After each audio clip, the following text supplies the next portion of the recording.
Good morning students. Now we are go to biology class. First lesson living world. Uyirulagam. Previous class we are discussed about the differentiate between this the living things and non-living things and the kingdom Animalia. Then they discuss about this the need for classification. Vagaipaattin தேவை. These are all already briefly discussed about the previous class. This class we are discussed about the history of classification. History of classification. So how to the classification have this the arranged. So the previously the based on this the animal character the classification have this the divided classified. The all animal have no this their same character. The based on this their characters have they classified. So the early stage the classification the organism were this the based on only two criteria, beneficial or the harmful animals. Beneficial or the harmful animal. வகைப்பாட்டியல் தொடக்க காலத்தில் விலங்குகளை நன்மை பயக்கும் விலங்குகள் மற்றும் தீமை பயக்கும் விலங்குகள் என பிரித்தார்கள். Then the ancient classification the system that recognized the five animal groups based on this the characters. What are this the five the ancient classification systems there recognizing the five animal groups. The first one is the domestic, wild, creeping, flying and sea animals. So they based on this the character you have the classified in this the five categories. விலங்குகளினுடைய பண்புகளை கொண்டு தொன்மையான காலத்தில் வீட்டு விலங்குகள், வனவிலங்குகள், ஊர்வன, பரப்பன மற்றும் கடல்வாழ் விலங்குகள் என விலங்குகளை பிரிக்கப்பட்டன. Then this the initially the classification was the based on the organism. The fundamental characteristics such as the habitat and morphology only. தொடக்க காலத்தில் வாழிடம் மற்றும் புறத்தோற்றம் போன்ற அடிப்படை பண்புகளை மட்டுமே வகைப்பாட்டிற்கு கணக்கில் எடுத்துக்கொள்ளப்பட்டன. I already told you who was the father of zoology, Aristotle. So he was the first to introduce the classification also. Was the first to the classify the all animals in his the history of the animal. In history of the animal. முதலில் Aristotle என்பவர் ஒரு தன்னுடைய நூலான விலங்குகளின் வரலாறு என்னும் நூலை Latin நூலில் விலங்குகளை வகைப்படுத்தினார். So they publishes one day a book that is called as the history of animal, Historia Animalium in Latin. Latin நூலில் விலங்குகளை வகைப்படுத்தினார். Then he attempted this the basic classification of the all living organisms into the plants and the animals. Plants and the animal. அவர் உயிரினங்களை தாவரங்கள் விலங்குகள் என இரு வகைகளாகவும் முதலில் பிரித்தறிந்தார். Basically the Aristotle is the divide the two category in the living organism. One is the plants, another one is the animal. உயிரினங்களை தாவரங்கள் மற்றும் விலங்குகள் என இரு வகைகளாகவும் பிரித்தறிந்தார். After that the based on this the locomotion is the classified walking terrestrial இடப்பெயர்ச்சியின் அடிப்படையில் நடப்பன தரைவாழ்விகள், flying ஏரியில், Parappana காற்றுவாழ்விகள், swimming aquatic நீந்துவன நீர்வாழ்விகள். So they based on this their character again, the based on the locomotion again they classified their animals. இடப்பெயர்ச்சியின் பண்புகளின் அடிப்படையில் மீண்டும் விலங்குகளை வகைப்படுத்தினார். Then the based on the presence or absence again they classified them the animal the based on presence or animals of their red blood cells. The animal into the two have this the eneima and aneima. Eneima means a with blood, aneima means a without blood. So the presence or absence of the blood, the animals have divided the two category. One is having this the eneima, another one is the aneima. Enema means the presence of the blood, with blood. Anema means without blood. So these are all the categories of this kingdom Animalia. Who was the first established the classification? Aristotle. விலங்குகளின் பல்வேறு பண்புகளை வைத்து வகைப்பாட்டியலை முதலில் தோற்றுவித்தவர் Aristotle. அப்போ இரத்தத்தின் அடிப்படையில் 2 வகைகளாக பிரித்தார். இரத்தத்தின் அடிப்படையில் எனைமா மற்றும் அனைமா. எனைமா என்பதை இரத்தம் உடையவை விலங்குகள் என்றும், அனைமா என்பவை இரத்தமற்ற விலங்குகள் என்றும் 2 வகைகளாக பிரித்தார். Then after that, the Aristotle classification system had the limitation, and many organisms were not fitting in his classification. அரிஸ்டாட்டிலுடைய வகைப்பாட்டு முறையானது சில வரையறைக்குட்பட்டு இருந்ததால் பல விலங்குகள் இவரது வகைப்பாட்டிற்குள் அடங்கவில்லை அல்லது வரவில்லை. Only having this the limiting character is the published the classification. So the many organisms were not fitting in this in his classification. அரிஸ்டாட்டிலுடைய வகைப்பாடானது ஒரு சில வரையறைக்கு உட்பட்டு இருந்ததால் பல விலங்குகள் இவருடைய வகைப்பாட்டிற்குள் வரவில்லை அல்லது அடங்கவில்லை. For example, tadpoles of the frog, the born in the water and have the gills, but when they are metamorphosed into the adult frog, they have the lungs, can live in this, the both live on land. Both live in water and on land. So the how to classify the frog, where to the place them?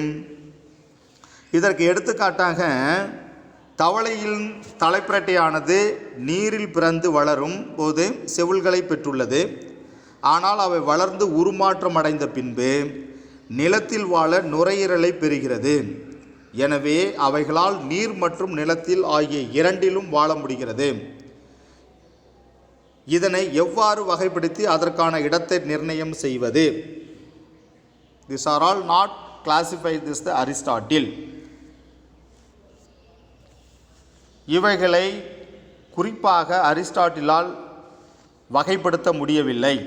The Aristotle they classified this the organism based on the locomotion.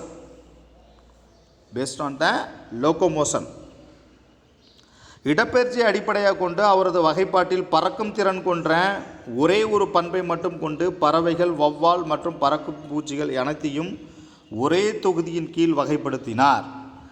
Again the another one of the examples, the Aristotle classified the based on the locomotion, hence the birds, bats and flying insects were the grouped together just by observing only a single characteristic feature, the flying ability. அதற்கு அடுத்த ஒரு எடுத்துக்காட்டாக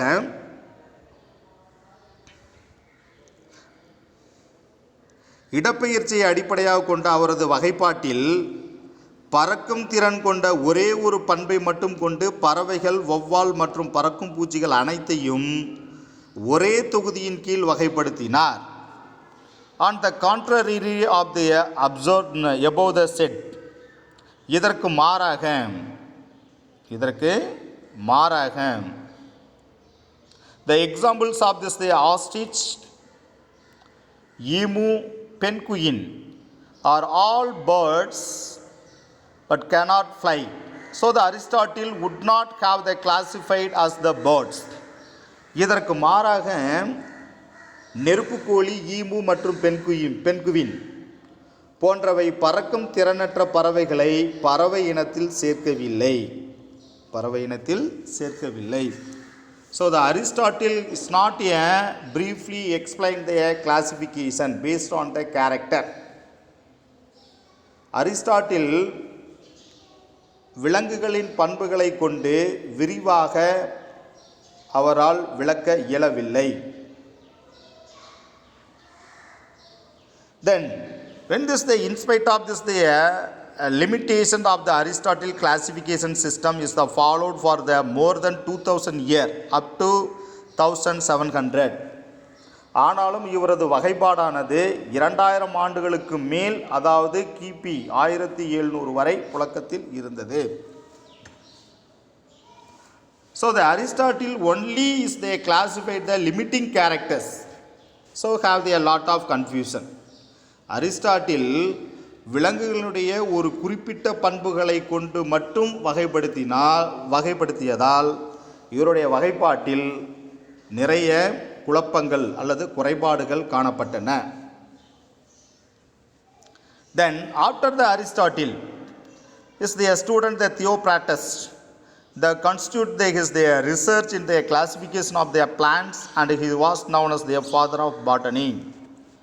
அரிஸ்டாட்டிலுக்கு பிறகு அவரது மாணவரான தியோப்ராட்டஸ் 372 to 287 கிமு என்பவருடைய அரிஸ்டாட்டின் வகைப்பாட்டில் ஆய்வுகளை தாவரங்களில் தொடர்ந்ததால் அவர் தாவரவியல் தந்தை என அழைக்கப்பட்டார். The Theophrastus is also known as the father of botany. Why? He was research in this the plants, the classification of the plants. So it's also known as the father of botany. இவர் அரிஸ்டாட்டிலுடைய வகைப்பாட்டியல் ஆய்வுகளை தாவரங்களில் தொடர்ந்ததால் அவர் தாவரியலின் தந்தை என அழைக்கப்படுகிறார். There was a huge gap till the 16th century. Then the English naturalist John Dee, 1627 to 1705, wrote several important works through his life. அதன் பிறகு நீண்ட காலத்திற்கு பின் 16ஆம் நூற்றாண்டில் வாழ்ந்த ஆங்கில இயற்கை அறிஞர் ஜான் ட்ரீ என்பவர் பல முக்கிய ஆய்வுகளை எழுதி வெளியிட்டார். John tree. His the most important contribution was the establishment of the species ultimate unit of taxonomy. Who was the first to identify the species? சிற்றினங்களை முதலில் கண்டறிந்தவர் ஜான் ட்ரீ. அதில் வகைப்பாட்டின் அடிப்படை அழகு சிற்றினம் என உறுதிப்படுத்தியது அவருடைய முக்கிய பண்பாகும். Which is the ultimate unit of taxonomy? Species. வகைப்பாட்டினுடைய அடிப்படை அழகு சிற்றினம் என உறுதிப்படுத்தியவர் ஜான் ட்ரீ. After that, the 1682, he is the published the one books, the Methodus Plantarum Nova, which is contained about this the 18,000 plant species. A result the relatively narrow species concept. அதன் பிறகு அவர் 1682 இவர் வெளியிட்ட மெத்தடஸ் பிளான்டாரம் நோவா என்னும் நூல் 18,000 தாவர இனங்களை உள்ளடக்கியதாகும். இதில் சிற்றினங்கள் குறித்த தகவல்கள் மிக குறைவாகவே இருந்தன. So the result of the relatively narrow species concept, தாவரங்களின் பற்றிய குறிப்புகள் தகவல்கள் மிக குறைவாகவே இருந்தன. Narrow species the concept. His the complicated classification was the based on the many combined the characters as the opposed the early taxonomies. இவர் எடுத்துக்கொண்டதால் இவர் கருத்துக்களை தொடக்க கால வகைப்பாட்டியலினுடைய கருத்துக்களுக்கு எதிராக பல்வேறுபட்ட பண்புகளை வகைப்பாட்டிற்கு இவர் எடுத்துக்கொண்டதால் இவரினுடைய வகைப்பாடு சிக்கலானதாகவே இருந்தது. தொடக்க கால வகைப்பாட்டியலரின் கருத்துக்களுக்கு எதிராக பல்வேறுபட்ட பண்புகளை வகைப்பாட்டிற்கு இவர் எடுத்துக்கொண்டதால் இவரின் வகைப்பாட்டு சிக்கலாகவே இருந்தது. His the complicated classification was based on many combined the characters opposed எதிராக to this the earlier taxonomies. Then the John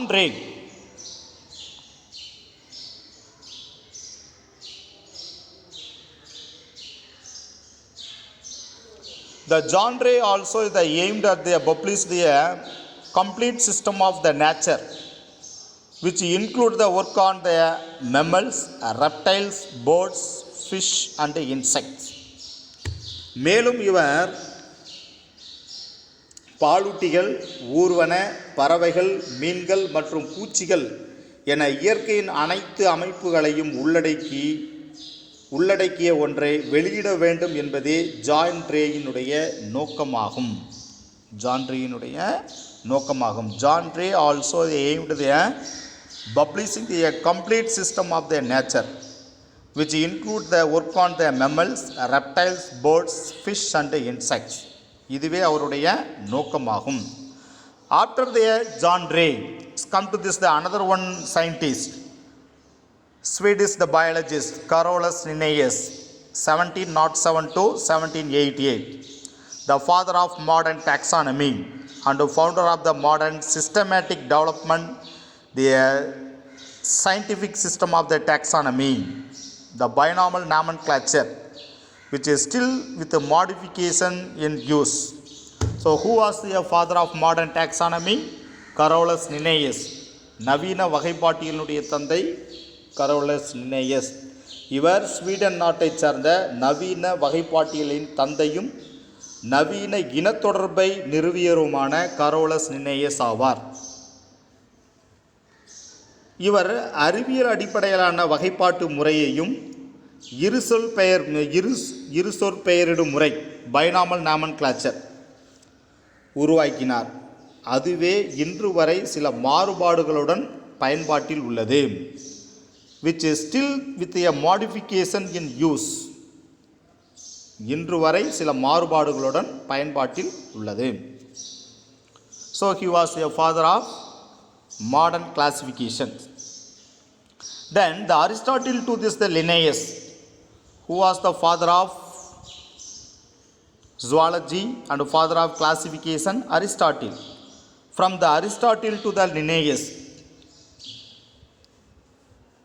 விலங்கியலின் தந்தை மற்றும் வகைப்பாட்டியலின் தந்தை அரிஸ்டாட்டில் முதல் லின்னேயஸ் வரை. The Aristotle to the Linnaeus, they employed the easily observable the single to few traits for the classification of the organism.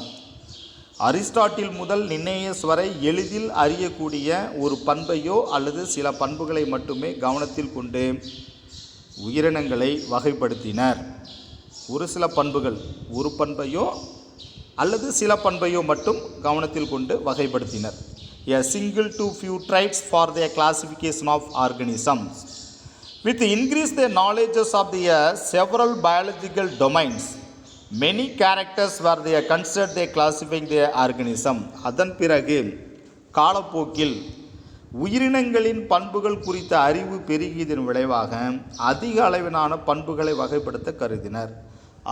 ஆரம்பத்தில் Aristotle காலத்திலிருந்து Linnaeus காலத்தின் வரை ஒரு விலங்குகளினுடைய ஒரு பண்பையோ அல்லது ஒரு சில பண்புகளை மட்டும் கவனத்தில் கொண்டு வகைப்படுத்தினார்கள். அதன் பிறகு காலப்போக்கில் அறிவு பெருகியதன் விளைவாக அதிக அளவிலான பண்புகளை கொண்டு வகைப்படுத்தினர். Initially, Aristotle to the Linnaeus, they classified the single or the few traits of the classification of the organism. After that, increase the knowledge. There are several biological domains. The many characters were considered the classification, classifying the organism. This they represented the base of the classical taxonomy, which is based on the overall similarities or affinities derived from the morphology, anatomy and embryology of. மேலும் இந்த பண்புகள் அதிக அளவில் காணப்படுகிறதன் விளைவாக புறப்பண்புகள், உள்ளமைப்பியல் மற்றும் உயிரினங்களின் கருவியல் ஆகியவற்றிலிருந்து பெறப்பட்ட தொடர்புகள் மற்றும் ஒற்றுமைகளின் அடிப்படையில் பாரம்பரிய வகைப்பாட்டின் படிநிலை அமைந்துள்ளது. The based on the overall similarities and affinities, ஒற்றுமை, அவைகளுடைய ஒற்றுமை அடிப்படையினுடைய தொடர்புகள் மற்றும் ஒற்றுமை அடிப்படையில் similarities or the affinities derived from the morphology, anatomy and embryology of these.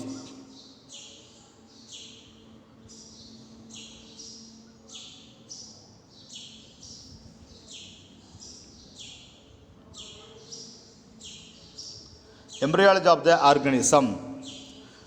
அதன் பிறகு அதிக அளவிலான பண்புகளை வகைப்படுத்த கருதினர். ஆதலால் புறப்பண்புகள், உள்ளமைப்பியல் மற்றும் உயிரிகளின் கருவியல் ஆகியவற்றிலிருந்து பெறப்பட்ட தொடர்புகள் மற்றும் ஒற்றுமைகளின் அடிப்படையில் பாரம்பரிய வகைப்பாட்டின் படிநிலை அமைந்துள்ளது. A modification of this system, the numerical taxonomy, which evolved in the 1950s. அதன் பிறகு வகைப்பாடு 1950களில் உருவானது. இம்முறையில் உயிரினங்களுக்கு இடையிலான ஒற்றுமை வேற்றுமை அளவினை புள்ளியியல் அடிப்படையில் மதிப்பீடு செய்வது. The classification based on the numerical taxonomy. Numerical means புள்ளியியல் அடிப்படையில் வகைப்படுத்தப்பட்டது 1950களில். Then the system is the evaluate the resemblance and difference through this the statistical methods followed by the computer analysis establish the numerical degree of the relationship among the individual. 1950களில் உருவானது.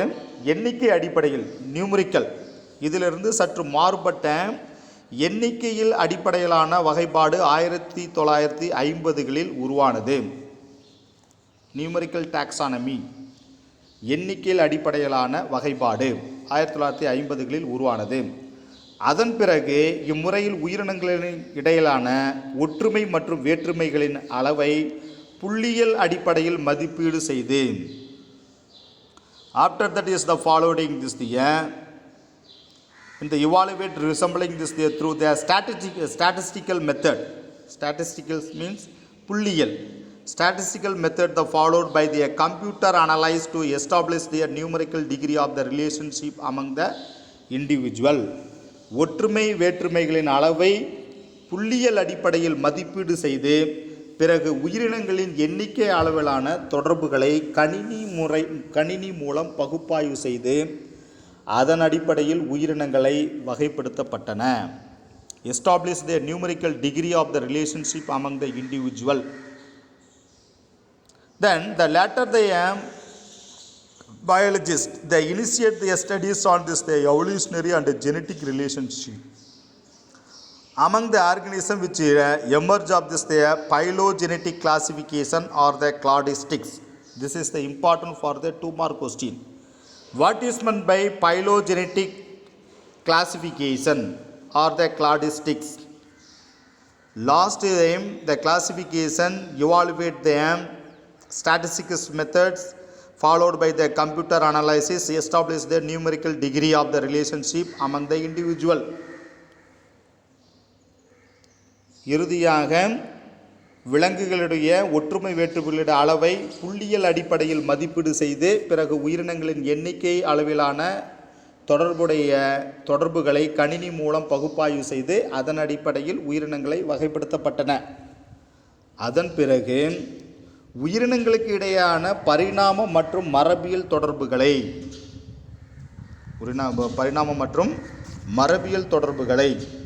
later the biologists they initiated the study on the evolutionary and genetic relationship.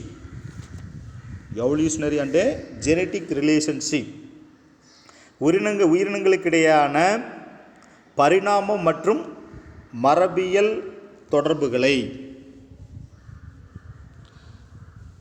When this the studied, the biologists they initiate the study the evolutionary and genetic relationship among this which lead to the emerge of phylogenetic classification or cladistics. பரிணாமம் மற்றும் மரபியல் தொடர்புகளான அடிப்படையாக கொண்டு உருவாக்கப்பட்ட வகைப்பாடு மரபு தொகுதி தொடர்பு அல்லது கிளாடிஸ்டிக்ஸ் என்று அழைக்கப்படுகிறது. This is the importance of the 2-mark questions. Then there is the evolutionary classification the based on how common ancestry was their share. இதில் பொது மூதாதையர்களை பெற்றுள்ள அதன் அடிப்படையில் உருவாக்கப்பட்ட பரிணாம வகைப்பாடே ஆகும். பொது மூதாதையர் ஆரம்பத்தில் உள்ளவை. For example, all organism is produced from originate from this unicellular organism protozoa, then the metazoa, porifera, coelenterata, platyhelminthes, ascalminthes. The last one is the mammals. So the common ancestor means a protozoa or the metazoa.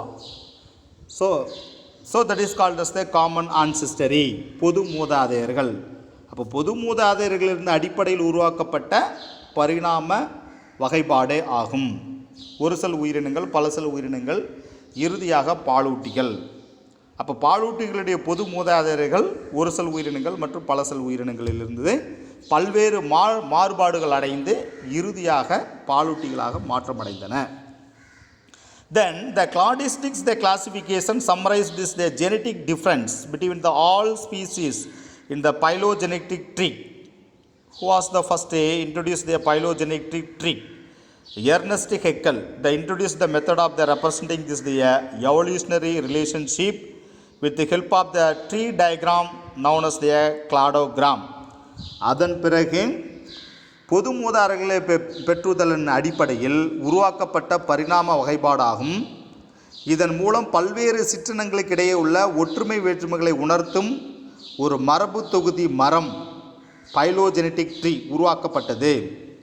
So இவ்வகையில் பரிணாம தொடர்புகளை cladogram என்னும் மர வரைபடத்தின் மூலம் விளக்குவதை Ernst Haeckel அறிமுகப்படுத்தினார். Who was the first to introduce the phylogenetic tree? Ernest Haeckel. மரபு தொகுதி தொடர்பு மரம் முதலில் அறிமுகப்படுத்தியவர் Ernst Haeckel.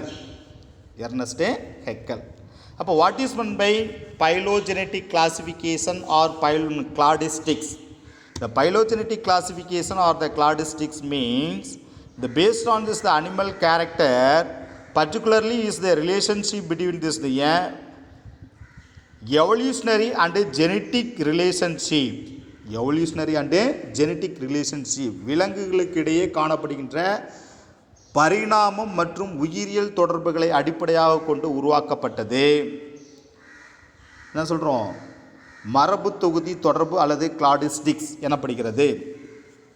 Between this the animal, the evolutionary and genetic relationship among the organism we have the classified, that is called as the phylogenetic classification or the cladistics. This is the important for the 2 mark question.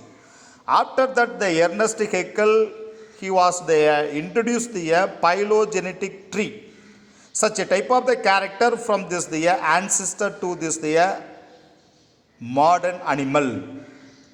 So there such type of the character from this the one generation to the another generation, the old character or this the when the old character after that get the changes to this the new character, then the new character is come to this the up to stage up to animal. மூதாதையர்கள் இருக்கக்கூடிய அந்த பண்புகள் ஒரு சிலவை மாற்றமடைந்து புதிய பண்புகளாக மாற்றமடைந்து பிறகு கடைசியாக இருக்கக்கூடிய விலங்குகளுக்கு பாலூட்டிகளுக்கு சென்றடைகின்றன. இவை ஒரு மரத்தை போன்று, எப்படி ஒரு மரம் கீழே தண்டு பகுதி காணப்படுகிறது, பிறகு பல கிளைகளாக பிரிந்து மீண்டும் பல கிளைகளாக பிரிந்து இறுதியில் இலையில் முடிகிறதோ அதை போலவே இந்த வகைப்பாடானது ஆரம்பத்தில் ஒரு செல் உயிரியில் ஆரம்பித்து பிறகு பல கிளைகளாக பிரிந்து மீண்டும் பல கிளைகளாக பிரிந்து இறுதியாக இலையில் முடிவடைகிறது. இப்போ ஆரம்பத்தில் இருக்கக்கூடிய அந்த பண்பானது பல வகையான மாற்றங்களை அடைந்து இறுதியில் அதனுடைய இறுதியாக இருக்கக்கூடிய அந்த விலங்குக்கு செல்லுகிறது. இதை வெளிப்படுத்துவது மரபு தொகுதி தொடர்பு மரம். இவற்றை அறிமுகப்படுத்தியவர் எர்னஸ்ட் ஹெக்கல் என்பவர் ஆவார்.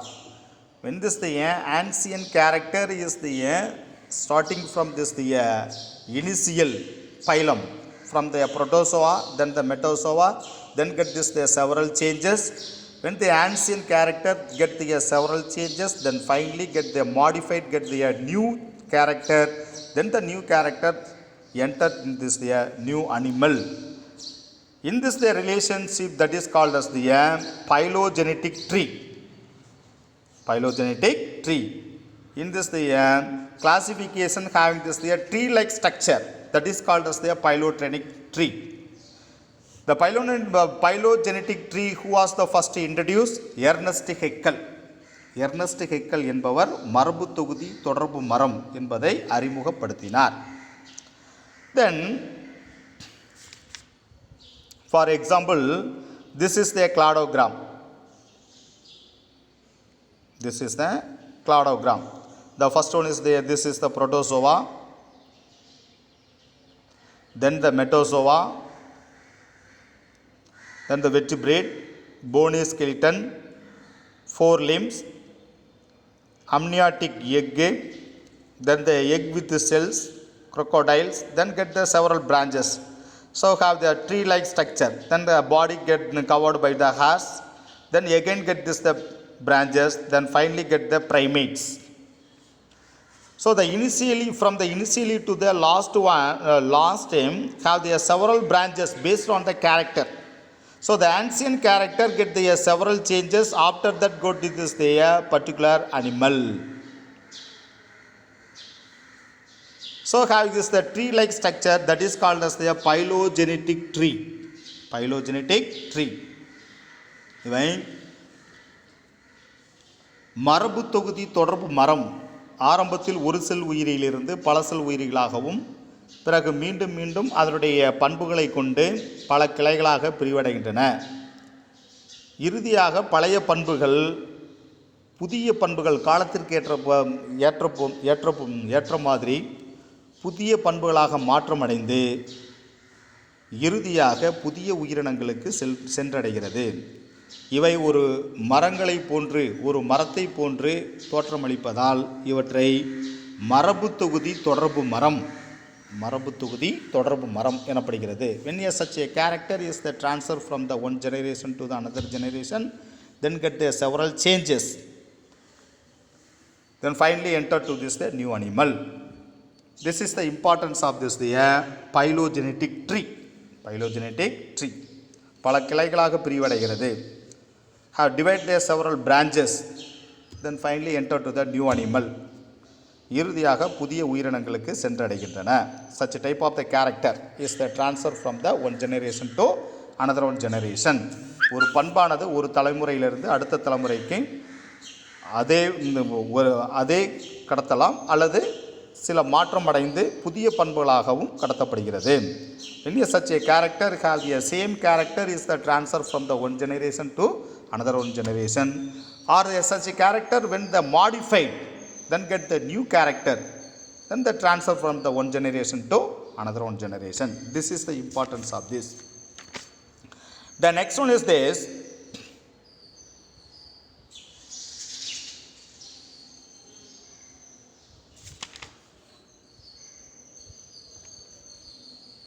Now come to the topic.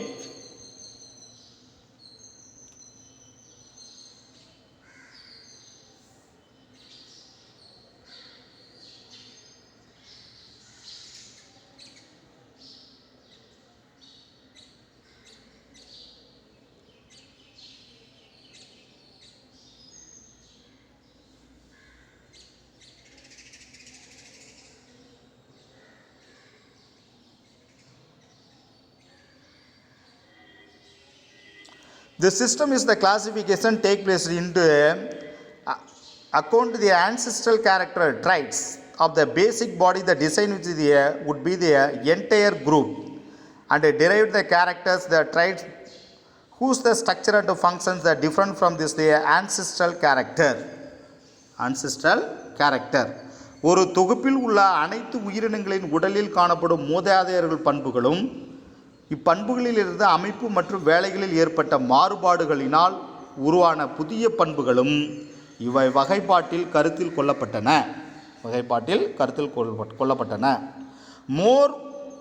One or more derived the characters which is the appear during the evolution resulted in the formation of the new species. பரிணாமத்தின் காரணமாக தோன்றிய பல புதிய பண்புகள் புதிய துணை சிற்றினங்கள் உருவாகுவதற்கு காரணமாகின்றன. So the evolutions only is resulted in the formation of the new species. இந்த பரிணாமத்தின் மூலமாகத்தான் புதிய பண்புகள் உருவாகி புதிய துணை சிற்றினங்கள் உருவாவதற்கு காரணமாகின்றன.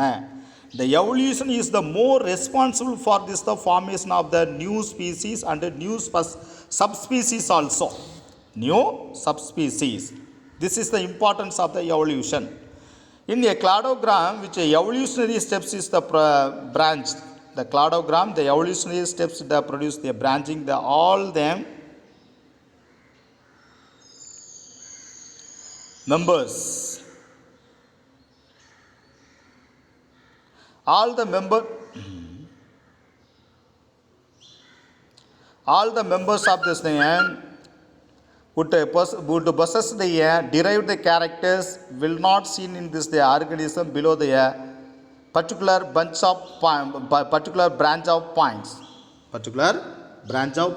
The cladogramin ஒவ்வொரு பரிணாம படிநிலையும் ஒரு கிளையை உருவாக்குகிறது.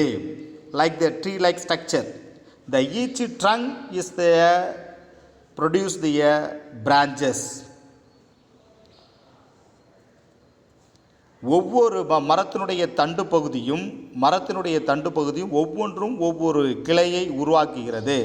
Same way in this the classification cladogram also is the produce the new branch, a particular branch is the produced.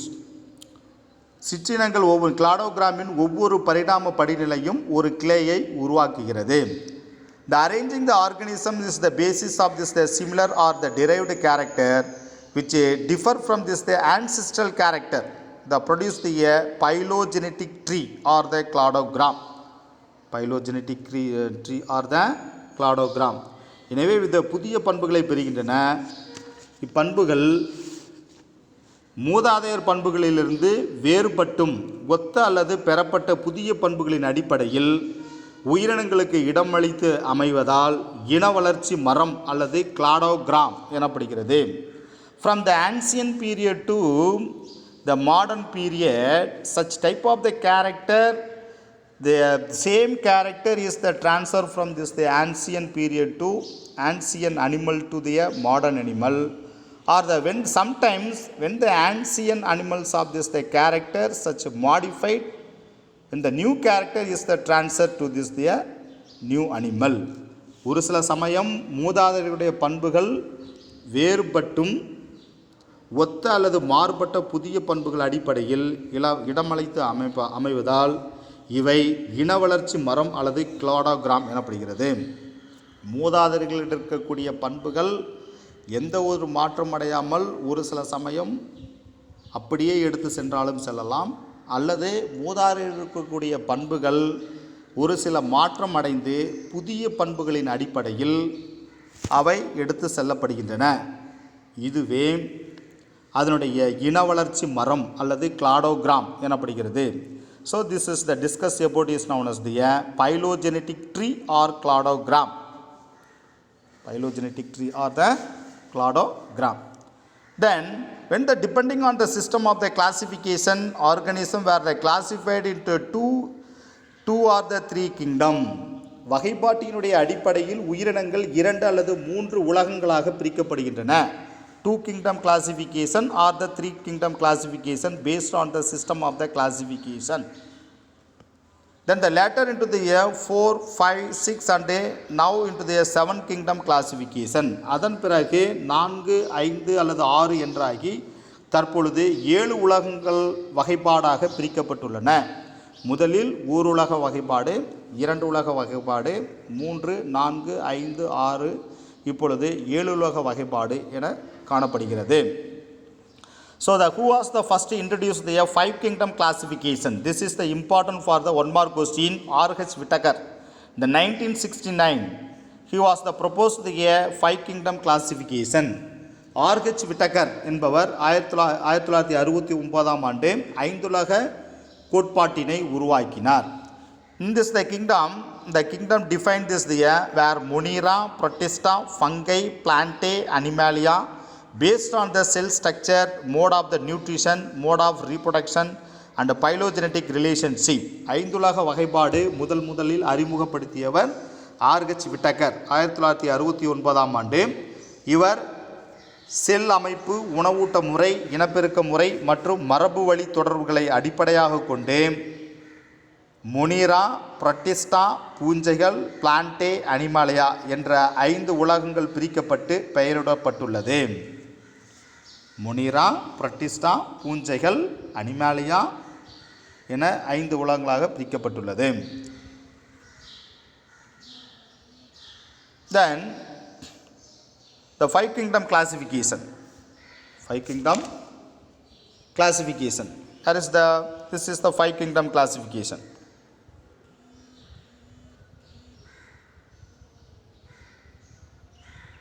The five kingdom classification, I already told you have the five kingdom. What are they?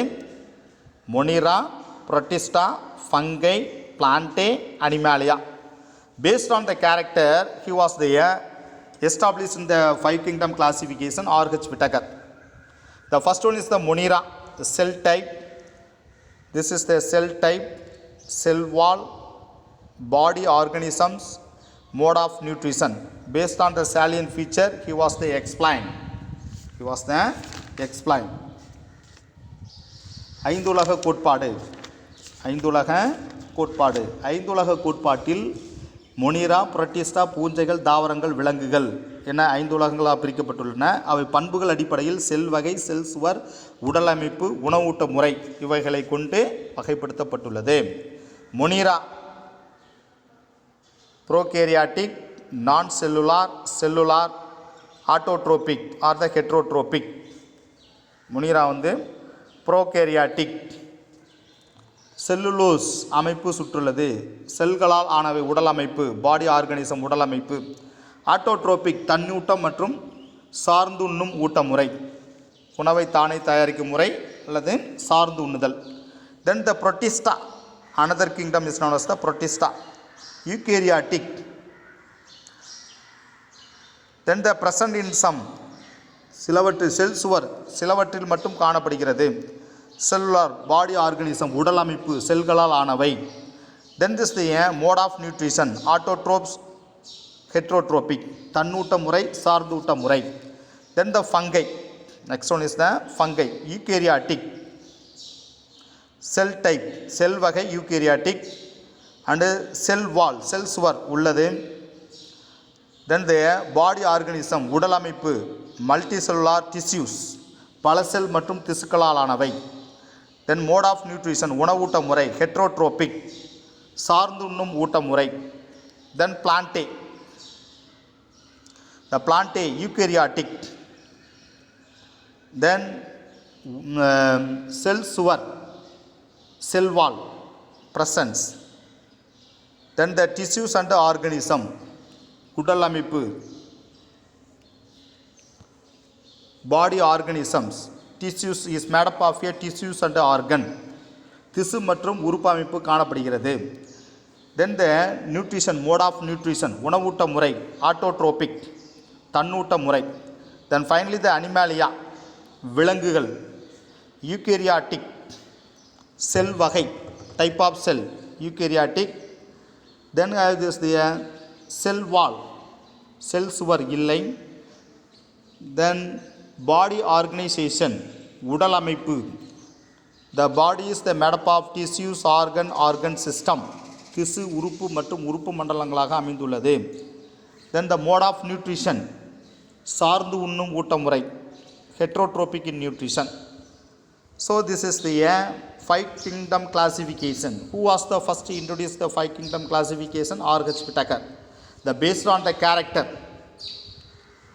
is established the five kingdom classification. What are they? Monera, Protista, Fungi, Plantae, Animalia. What are the characters of this? Cell type, cell wall, body organism, mode of nutrition. These are all character. Based on the character, he was the established the five kingdom classification. இந்த பண்புகளின் அடிப்படையில் 5 உலக வகைப்பாட்டினை வகைப்படுத்தினார் R.H. Whittaker என்பவர். Now come to the topic.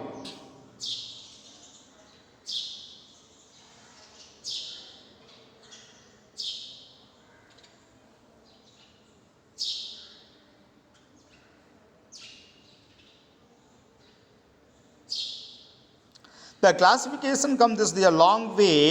Now they take into this the account even the molecular level, the DNA and RNA identification. DNA and RNA identification. வகைப்பாட்டு முறையில் நீண்ட பயணத்தில் DNA மற்றும் RNA மூலக்கூறுகளை கூட அடையாளம் கண்டு அடிப்படையில் உயிரினங்கள் வகைப்படுத்தப்படுகின்றன. Based on the DNA and RNA identification, the animals also they classified. Animals also get the classified. Then the advancement of the molecular technique and biochemical assay has led to the new classification, the three-domain classification. Three domain classification. வகைப்பாட்டின் முறையில் நீண்ட பயணத்தில் DNA மற்றும் RNA மூலக்கூறுகளை கூட அடையாளம் கண்டு அதன் அடிப்படையில் உயிரிகளை வகைப்படுத்தப்படுகின்றன. மூலக்கூறு தொழில்நுட்பம், advancement of the molecular technique மூலக்கூறு தொழில்நுட்பம் அண்டு பயோகெமிக்கல் அசை உயிர் வேதிய பகுப்பாய்வுகள் ஆகிய புதிய வகையான மூன்றுலக வகைப்பாட்டு முறை உருவாகத்திற்கு இவை வழிவகுக்கிறது.